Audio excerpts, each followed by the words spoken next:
Hello, everybody, and welcome to another episode of How to Scale an Agency. I'm on with Kyle of Hire UA. He's got a really cool service that helps people build full and part-time remote workers from Ukraine for their business. On their website, it says you get them for as low as $1,000 per month for 20 hours a week or $1,500 per month for 40 hours a week. Thank you so much for hopping on, man. I appreciate it. Thank you for having me, Lucas. I really appreciate it. So let's start with the basics. When did you get this business started and why? I started this business at the end of 2020. It kind of came about because of everything that had happened with COVID. A lot of people were looking for work. A lot of companies had cut their primary workers from the West. So we're kind of looking for some overseas talent. Plus, everyone was just going, obviously, much more remote work than it had been previously. So that's kind of Yeah. how it started. I lived in Ukraine for about 5 years. I've obviously left that now with the whole war situation. But my Right. on the ground kind of connections, some local language knowledge, having a Ukrainian wife allowed me to really kind of just be able to tap into some of that talent. So for people who are listening to the show who are interested in getting people from other, countries to work in there, if they're mostly in the Mhm. States, a lot of people listening are in the States. What's the benefit for them of hiring someone in the Ukraine or elsewhere, other than just the cost difference for them? Well, the big one is obviously just the cost difference, right? Just you're looking at sometimes 50 to 100 grand or more a year for more senior roles. So it's Yeah, significant to start. I also yeah, think that, and I don't want to get too into this, but certainly in the Western world, we have a certain level of entitlement. And I think a lot of people have had very cushy, very good lives.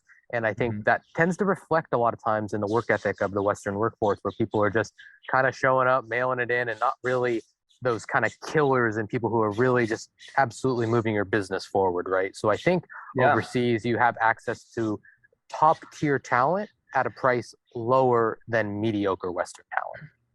100%. And it's funny actually. Obviously, one of the testimonials on your website is the cold email wizard Daniel Mhm. Fazio. Is a lot of your business coming from Twitter? Like, where is the main sort of growth for your company coming right now? It's really so basically, we had some major changes with the management kind of in May of this year. And since then, it's really just been growing and growing. A lot of it has come from Twitter, a lot of it has come from referrals. And yeah, we're also starting to do some cold email campaigns, some cold auto DMs. That's how I got in touch with you originally. So it's really just been a lot of word of mouth, which is nice. I haven't had to spend a Right. ton of money on advertising. And when I'm going to start doing that, I'm thinking it's really going to start to take off. 100%. And I think that with the when did you get started in that business then? What was the actual launch date? November 2020. And then it Got kind of it. was So just you're very stagnant for a year or so. And then it's over the last, since the summer, really, we've been able to almost double it. So it's Oh, really fantastic. starting to fly now. Fantastic. And so when it comes to scaling remote talent, like what is the biggest takeaways? Because actually, this is a huge topic for a lot of people in listening to the show. One of my more popular like free lead magnets that we did online was to help people build out remote sales teams. And I got Okay. tons of people interested in that. And so I know it sounds like it's not sales, it's mostly admin stuff, but still like what is the biggest thing that they can take away from this, or things that they can implement for themselves, even if they don't choose to work with you? I think it takes a certain type of person to be an entrepreneur to begin with, right? It takes someone who's pretty, maybe a little OCD and really wants to do things like a go getter. So to start letting go of your baby is something I think a lot of people struggle with. So the first thing I Hmm. always tell people to do is one, try to audit your time for a week straight, right? Where you Right. write down every hour what you've done throughout the workday and say, hey, this is something that could be outsourced. And then this is something that, doesn't need to be at this point. And then you also would want to look and say, hey, out of these tasks, what are the ones I absolutely hate? Like, what is draining my energy and taking away from high ROI activities? And start trying Right. to mold a role around those specific tasks that you really don't like and are time intensive. Right. And I think, just looking, because I mean, obviously, a lot of people listening to the show know who the Black Hat Wizard is. Mhm. How did you get him as a client? Because I mean, I think a lot of people want to work with people who are, getting tens of thousands of followers on Twitter. For anyone who's listening to this, he has almost 100,000 followers on Twitter. Mhm. What was your strategy there? Did you just know him personally, or what was the reason you got him as a client? I didn't actually bring him in. I think it was just knowing someone, right? Because I've been around for, like, and the guy I was working with as well, I've been around on Twitter since like 2013. I've ran a Right. blog. I had an olive oil company out of Eastern Europe. So I've been around in this space for a long time. So that is where, as an What's agency your owner, Twitter building a handle again? at Kyle Trouble. At Kyle Trouble. Okay, so anyone Yep. listening to this, go check him out. At Kyle Trouble. Okay, got I it. mean, Yeah, what are having you a saying? personal brand where you have a number of followers behind you is really powerful when it comes to Yeah. actually offering a service-based business because you have some built-in social proof like, oh, hey, this guy's been around a while. I can look at his content. I can see what he's about. And he's got these people Hmm. that all follow him too. So that's something that people shouldn't sleep on is just building that personal brand. Even if you're not selling something directly like an information product, you should still do that. Right.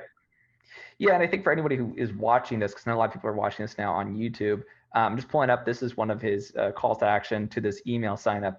Why is this working so well? Like, is this how many people do you have on your email list? What is sort of the ROI you're seeing? Like, why is this working so well for you? Well, so if we would kind of rewind back to my whole business history, I started a blog in 2013 where I literally was just writing about dating. And then that started turning into dating coaching, dating Nice. consulting. And then once I started having some success with selling info products, then of course I started writing about business. And then I had an opportunity to start an olive oil company, Cello Olive, based out of Eastern Europe, where I was living. And now I've started this talent agency also out of Eastern Europe. So the daily Yeah. emails have been a part of my personal brand since like 2017. And I don't even really sell the hiring services and the agency through that. That's primarily information Right. products and consulting. And once in a while, I do sell, the hiring services, but that's a whole separate business. But Very that's interesting. I kind mean, of so how it's gone. for what I'm looking at when I'm seeing your journey over the last 10 years, um, I see a business, the olive business that, unless it's done correctly, could in theory have pretty high costs because you're having these physical Oh, yeah. products. Um, I'm assuming that now that you're getting a lot more on social and you built up this audience and you have all this traction and stuff like that, are you noticing, was there a distinct moment where you finally realized, or maybe you realized, this is how I make a lot of profit online? Not just revenue, but like profit. And what are the things that you did to start making a lot of profit with your business? With that personal brand, the daily emails were the game changer, where I started studying some people that were writing every day to their email list. And you start to realize that that daily touch when people get to know you is extremely effective. And you can do that now on Right. social media as well. As far as the agency, the biggest things were just raising prices. That's where you start Right. making more money, where your offers fine tuned. You know that what you're doing is working. And ultimately, that's how you make the money. So let's do a tangible example here. Actually, a lot of people want to launch an email newsletter. I actually just launched mine. Don't have that many people on. It's only like 3,000 people, but they're all pretty much agency owners, and they've come in through social and things like that. And I actually just Mhm. started the daily email newsletter, and I'm curious, like, Good stuff. just for people who are watching, I mean, what is the like for this, like, is this the kind of email you send to that has like short to the point, maybe like a couple of helpful things, or do you do more like long form style email newsletters? What's your It's not strategy? long form. I'd say most of mine are 300 to 500 words, and it's plain text only, man. I mean, I'm not even going to try to take Yeah. any credit. The guy you should go learn from is Ben Settle, and it's plain What's his name? text. Ben Settle. Ben Settle, yep. How do you spell that? Ben, SETTLE.com.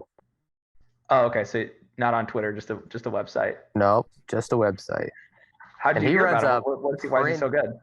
he was on Twitter and social media a few years ago. I think he deleted it all, and he runs a paper only newsletter that gets shipped to your house every month.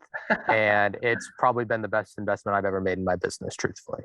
And these are email news about email marketing. He writes daily emails about email marketing. So it really is a good Right. kind of synergy there for him.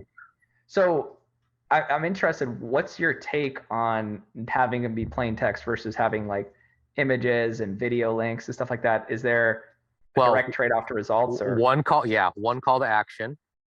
Mhm. I personally sell in every email pretty much. That's the goal. Sales is not to, because once someone's on your email list, the goal isn't to send them to your YouTube. The goal is to Yeah. get them from YouTube to your email list, right? Where then Yeah. you own them and you can back that up every day and you're never going to lose that person. Whereas on YouTube, Right. someone could snap their fingers, say, oh, we don't like this guy anymore. Goodbye. So that's the big one. Yeah. You always want to go the other way. So to me, the next logical progression is you send them to a way to make money, not back to YouTube. Right. But a way to make money, as in sometimes it's a free lead magnet, or is it always a paid one? Do you always It's a send to a paid paid? product. Yeah, you can use the free lead magnets to get them onto the email list. Once in a Right. while, you can make some free content and give it to the email list, but I think Ben usually calls it like infotainment, right? So that email that Yeah. you open up every day is the content, it's free. And then the kind of the trade-off is there's a pitch at the end. So let's do this. Actually, this could be pretty fun. Can you forward me your most recent email newsletter that you sent out, lucas@twiz.io? Sure. I will then share it on the screen here because I think this could be very informative for everybody who's listening. And then what we can do is we can break it down one by one. And so, Kyle, are you still there with me? Yep, I'm here. You got me? Okay. Yeah, I think it just the video cut out for a second, but yeah. Yeah, I if you turned want it to off for a sec. forward it to me, then I'll pull it up, and we can take a look at it together. Let me know once you got that. Lucas@twiz.io, right? Yep, that's correct. There you are.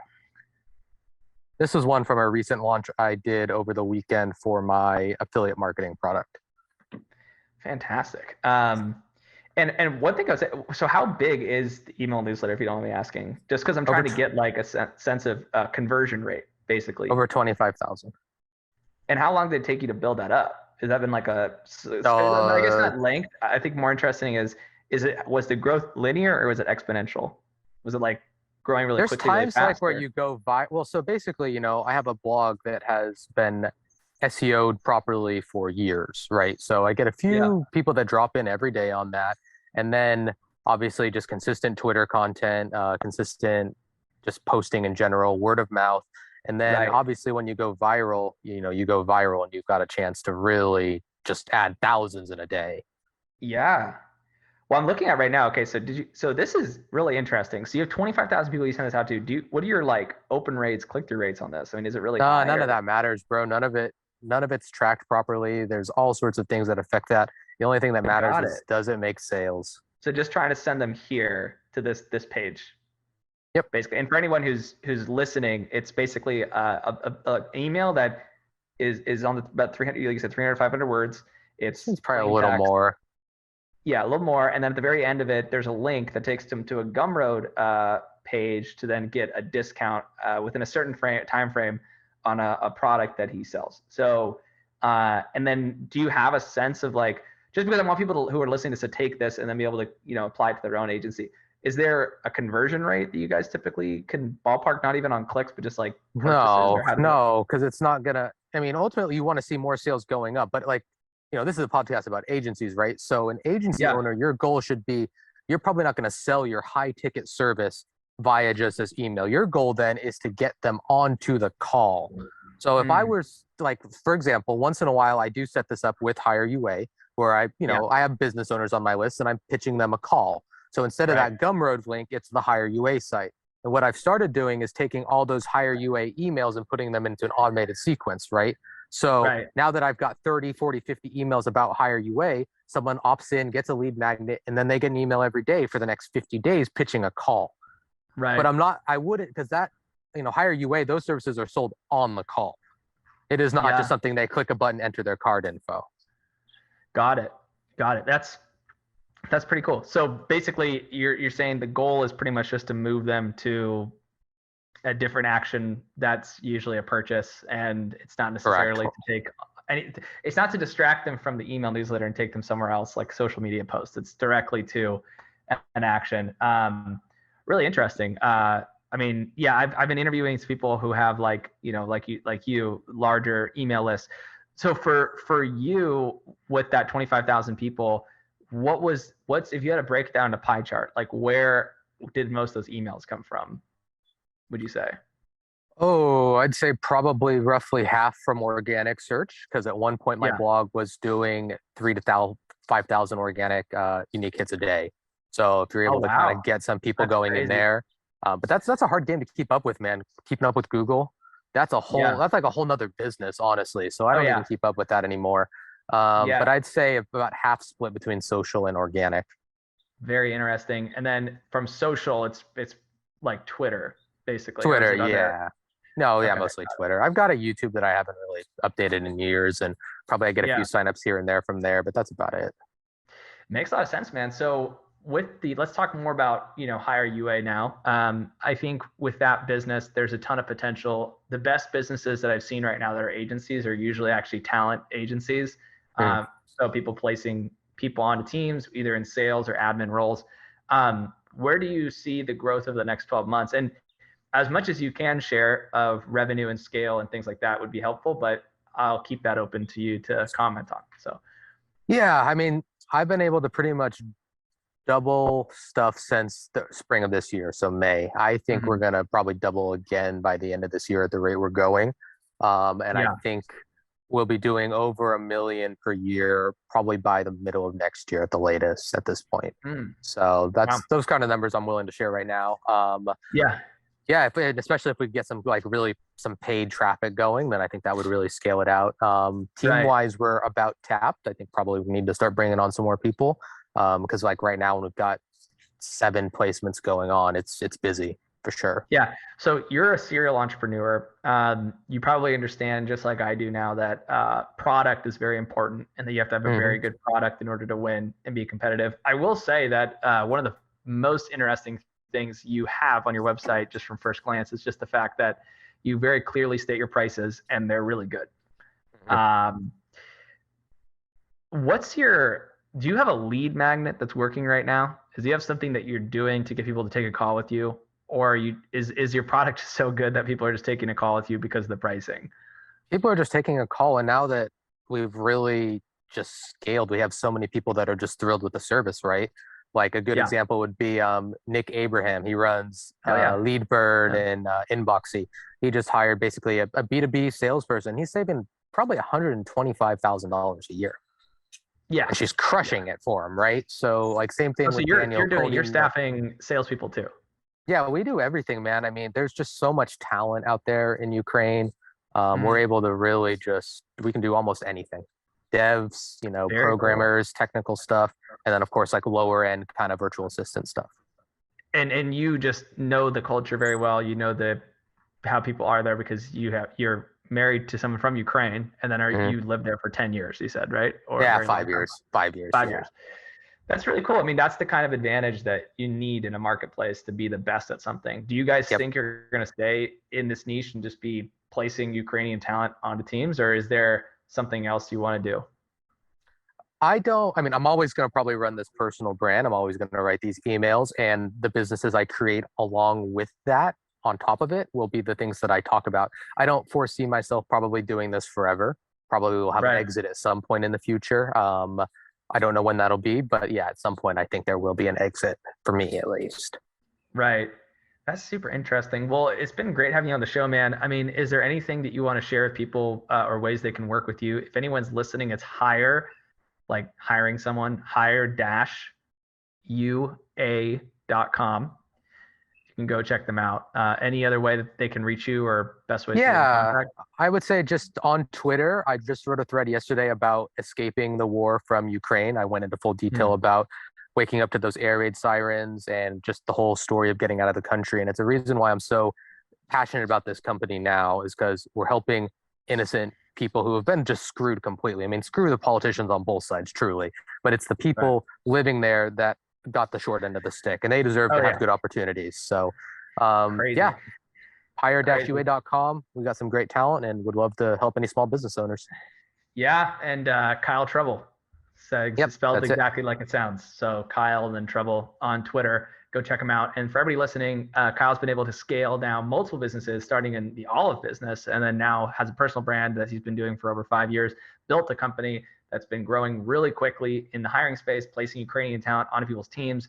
We're really excited to see where it goes. And for anyone who wants to be on his newsletter, who wants to be in his world, who wants to be on his personal brand, to learn about how to scale remote talent, I definitely recommend checking out their website or just looking for Kyle online.